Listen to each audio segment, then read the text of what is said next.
What's happening, people? Back with another reaction, and since I got a pretty positive reaction, not a crazy amount of views, of course, but I got a pretty positive reaction to the first Beethoven reaction I did, I'm going to do the second movement of the same symphony. And I did want to shout out to Gary, sort of old school techno punk. Really enjoy his comments and bringing some information about releases and records that I didn't know previous to doing some of these videos.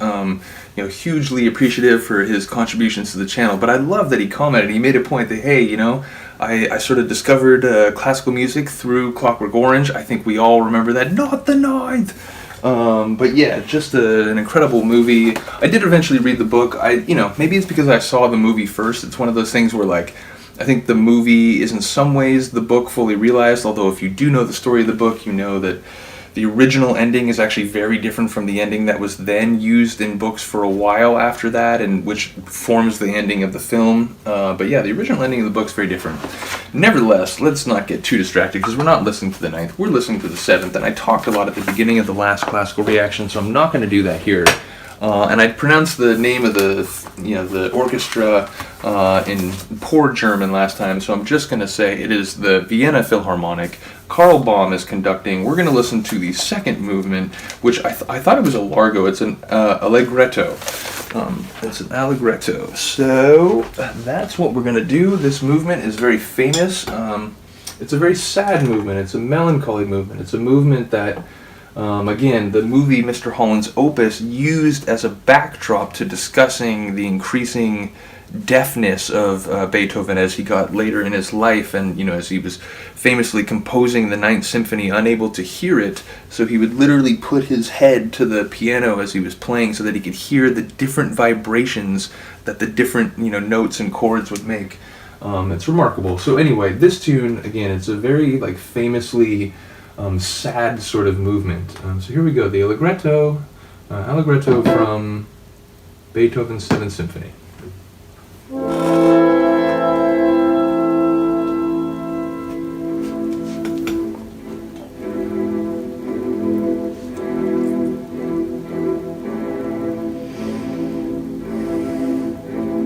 There's a weight on it, right? There's like a weight on your shoulders at the very beginning already.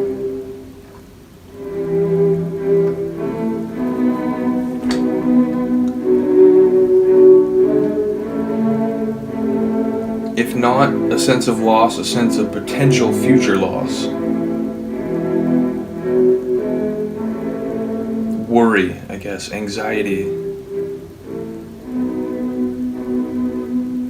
And perhaps it stands out to me the tone of this movement, because it's in such stark contrast to both the third movement and the first movement, certainly parts of the first movement. A couple parts in the first movement, as we heard, are a little more tension-filled and whatever, but nothing like this.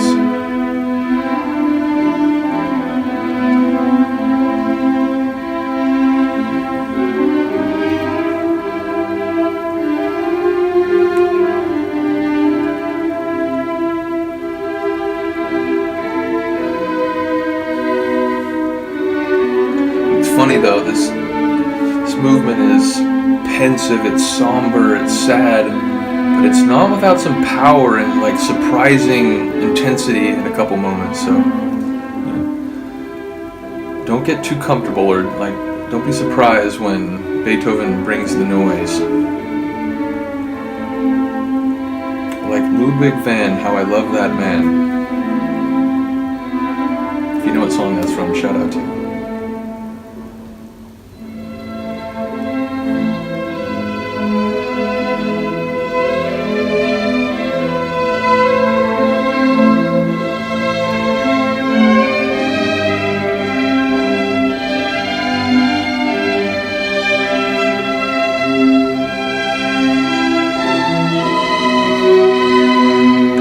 Such longing in those strings.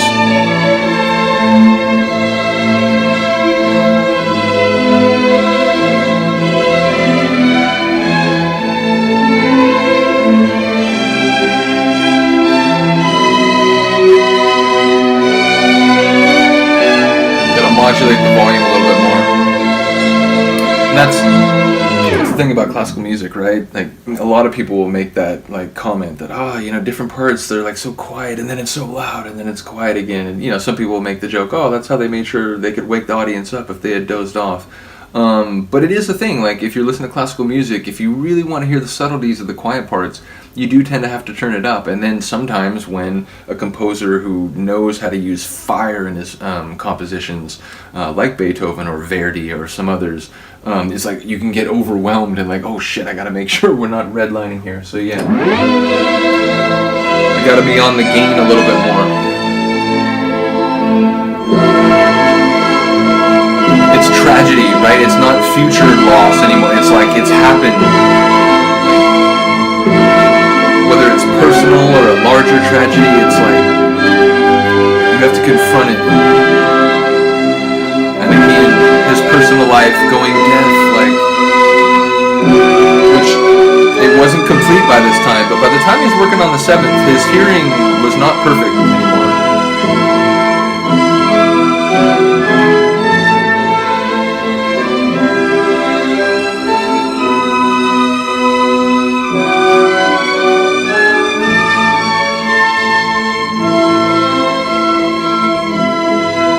I hear less variation in this movement. Like I've heard a lot of different conductors and orchestras perform this symphony. I feel there's more variation in like the first movement, especially with tempo. I've heard it faster, I've heard it slower. The 4th movement, there are parts where like I've heard it more stagnated and others where they kind of just rush through certain parts. This version this movement almost always sounds like very similar.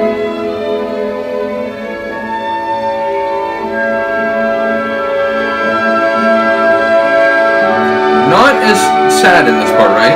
A little more like there's hope. It's gonna be snuffed out on you. But again, here it's like maybe we can, we can patch things up. We can rebuild our lives. We can find some solace.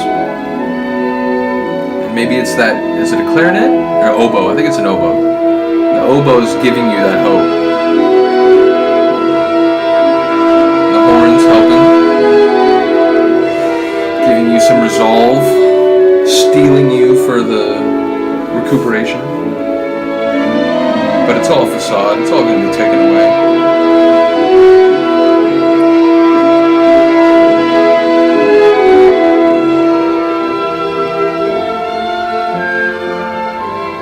You can actually be positive and hope that things will stay trouble-free and without peril going forward. Indeed, I think we're in the clear. I think we're fine.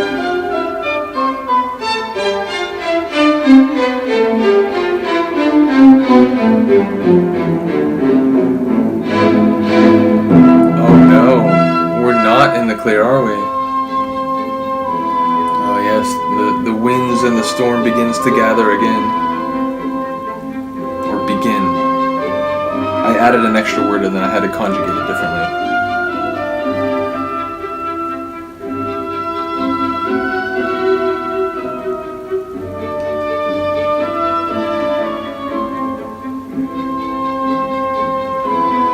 Optimism tempering into uncertainty.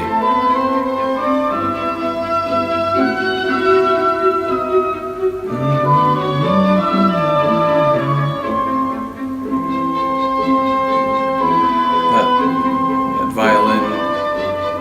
Bum, bum, bum, bum, bum, bum, bum.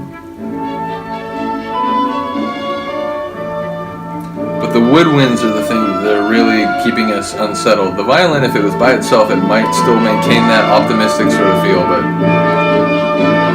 getting louder, something's coming, storm or otherwise.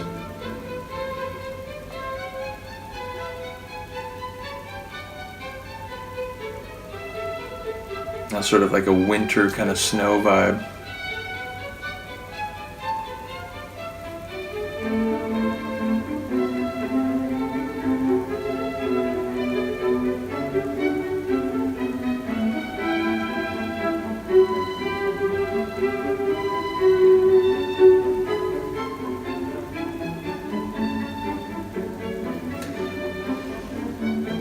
More than 200 years old, this.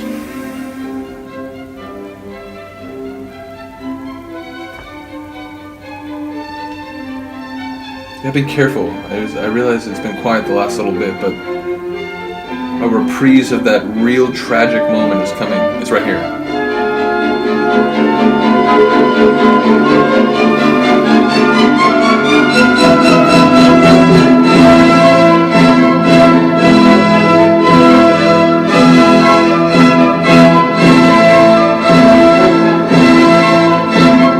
Buried in the blizzard of doom.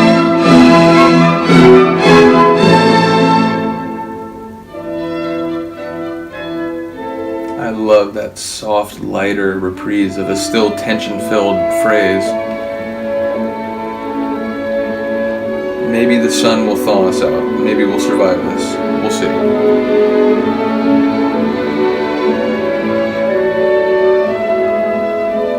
See, the woodwinds just kill this movement.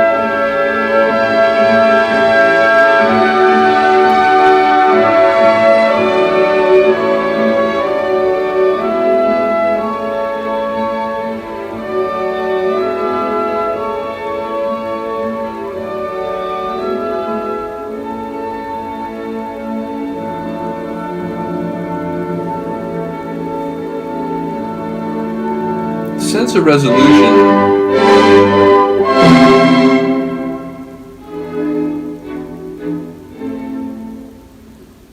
Still a sort of a serious tone, but perhaps, despite twice despairing, we'll make it.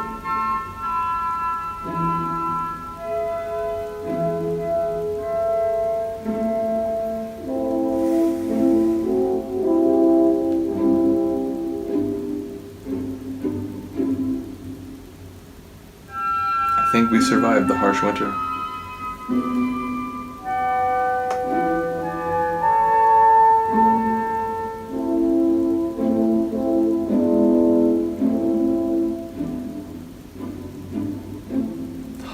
Like plucked strings at the blunk, blunk, blunk.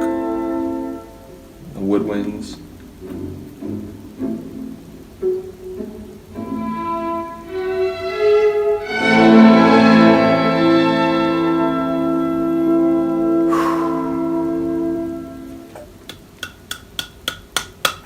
Thank you, Maestro.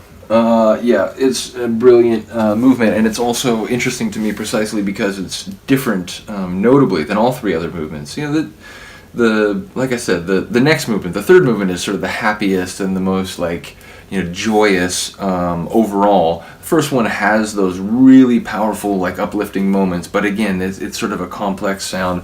And the fourth movement, it's also a complex sound, but it's like the first one. It's triumphant, but there's more force, there's more ferocity to it.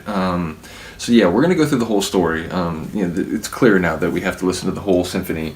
So yeah, I don't know exactly how frequently I'm gonna do it. Maybe once every few days. So look for movement 3 of Beethoven's 7th Symphony. Maybe by the next 4 or 5 days. But yeah, I hope you enjoyed. Let me know if you did. It warmed my heart to know that there's at least a couple people out there who are here for this, because my musical brain is all over the place. Classical music is certainly one of the places it likes to reside, so I'm happy to know that the first video did get some positive reaction. Anyway, I hope you enjoyed. Come back next time for the third movement, as I said. I was just thinking, actually, I do have some other classical vinyl, but I think after this one I may move to CDs, just because, like I said, there's a lot of quiet parts in classical music, and ultimately CDs tend to be better for the quiet parts than vinyl, where there tends to be some more pops and so on. So nevertheless, I hope you enjoyed. Have a good day, have a good night. I'll see you next time. Peace.